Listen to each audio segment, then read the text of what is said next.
Good evening, ladies and gentlemen, lovers and seekers, those who are lost and those who are found. Tonight we have a fragment titled, Better Off Dead. The body of this short fragment reads as follows: if better off dead, then be dead and carry on. That's it. The fragment, all of it. Better off dead. If better off dead, then be dead and carry on. Let's get started. There are phrases that survive not because they are correct, but because they are efficient. Better off dead is one of them. It compresses despair, judgment, threat, resignation, and insult into 3 blunt syllables. It can be spoken casually or cruelly, inwardly or outwardly, jokingly or as a verdict. It moves fast. That's why it sticks. But the phrase is a lie, useful, portable, and dangerous. What makes it dangerous is not that it names death, but that it pretends to settle a comparison that cannot be settled. Better implies a metric. Off implies a position. Dead implies finality. The phrase smuggles in a whole moral accounting system and then refuses to show its work. And yet, this is important. It wouldn't persist if it didn't touch something real. People don't say better off dead when things are merely hard. They say it when continuity itself feels suspect, when the machinery of tomorrow stalls, when the self that wakes up in the morning feels like an administrative error that keeps getting renewed. So let's pressure the phrase without pretending it's stupid, because it isn't. The hidden grammar of better always implies comparison. Better than what? Better than this. Better than continuing. Better than carrying this version of myself forward. The phrase doesn't actually compare life to death. It compares this life to an imagined absence of this life. And that imagined absence is rarely literal death.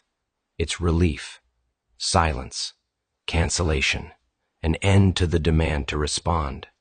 That's why better off dead often appears in moments of exhaustion rather than despair. It's not always sadness. Sometimes it's bookkeeping fatigue, enough inputs, enough outputs, enough me. But the phrase cheats. It equates ending the load with ending the self, as if those are the same operation. They are not. The mistake, treating the self as indivisible. Here's the conceptual error embedded in the phrase it assumes the self is a single, inseparable unit. If the whole thing is unbearable, the whole thing must go. But that's not how selves work. Selves are layered, procedural, and contingent. They are roles, habits, postures, expectations, identities, narratives, reflexes, loyalties, and fears stacked together and mistaken for a single object. When someone says better off dead, what they usually mean is, this configuration cannot continue. That's a true statement far more often than people admit. The tragedy comes when the only available operation seems to be deletion instead of reconfiguration. Be dead is not the same as die. This is where your fragment does something quietly surgical. If better off dead, then be dead and carry on. That line refuses the false binary. It says, fine, take the phrase seriously, but apply it correctly. If a version of you is better off dead, then kill that version. Not metaphorically soften it, not negotiate with it, not memorialize it. Let it be dead. And then, this is the hinge. Carry on. Carry on does not mean everything's fine. It means motion without restoration. It means continuation without pretending the loss didn't happen. It's what soldiers do after contact, what surgeons do after amputation, what families do after a seat at the table stays empty. Carrying on is not optimism, it's logistics. Ego death is not a spiritual luxury people like to dress ego death up in incense and enlightenment. But most ego deaths are not chosen. They arrive as failures, humiliations, betrayals, illnesses, demotions, divorces, exiles, and realizations that don't ask permission. The ego that dies is usually the one that was doing the lying. I'll be different next time. They'll see eventually. This will pay off. I can fix this. I just need one more try, When those stories collapse, something does die, and if you pretend it didn't, it rots instead. That rot is where Better Off Dead festers, because now you're dragging a corpse forward and calling it continuity. Your fragment proposes a cleaner ethic. If it's dead, let it be dead. Carry on is the refusal of drama. Notice what your line doesn't do. It doesn't console. It doesn't escalate. It doesn't promise redemption. It refuses drama. Drama says, this must mean something about me. Carry On says, this happened. Adjust. That's not cold. It's adult. Most suffering is not caused by pain. It's caused by insisting that a configuration that no longer works must still justify itself. Carry On is the permission slip to stop explaining. The misread that this is nihilism, a hostile reader might say, this is nihilistic. It sounds like endorsing self-erasure, but nihilism says nothing matters. The fragment says some things mattered too much and must stop mattering now. That's triage, not nihilism. The difference is crucial. If nothing matters, there's no reason to carry on. If some things must stop mattering, carrying on becomes possible again. Why Better Off Dead persists. The phrase persists because people lack a socially acceptable language for partial endings. We are good at beginnings. We are terrible at endings that don't resolve into success or failure. So we reach for death metaphors to describe transitions that are neither. Dead to me. Kill that idea.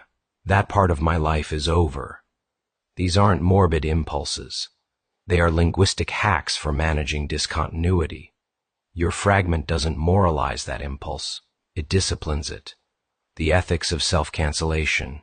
There is a form of self-cancellation that is cowardly, disappearing to avoid accountability. There is another that is ethical, refusing to continue a false role. The difference is direction. Cowardly cancellation flees the future. Ethical cancellation clears it. Be dead and carry on is not an exit. It's a reset of obligations.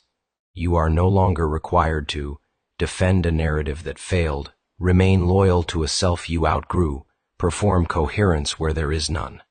That's not despair. That's inventory control. Why this is not a message to anyone else. This matters given your concern about misinterpretation. This fragment does not accuse, it does not instruct. It does not advise others to die, quit, or surrender. It addresses the speaker alone. It's an internal operational note, not a broadcast.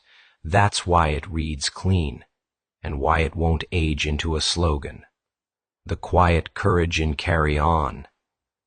Carry on is an unfashionable phrase. It lacks flourish. It doesn't trend, but it's one of the bravest things a person can do after a real ending. Not rebuild immediately, not rebrand, not explain, just continue. Eating, walking, working, thinking, letting the new configuration reveal itself without forcing it. That's how lives actually change, not with declarations, but with persistence after deletion. Final pressure test. Does the fragment hold under pressure? Yes, because it doesn't overclaim. It doesn't say death is good. It doesn't say suffering is noble. It doesn't say meaning will return.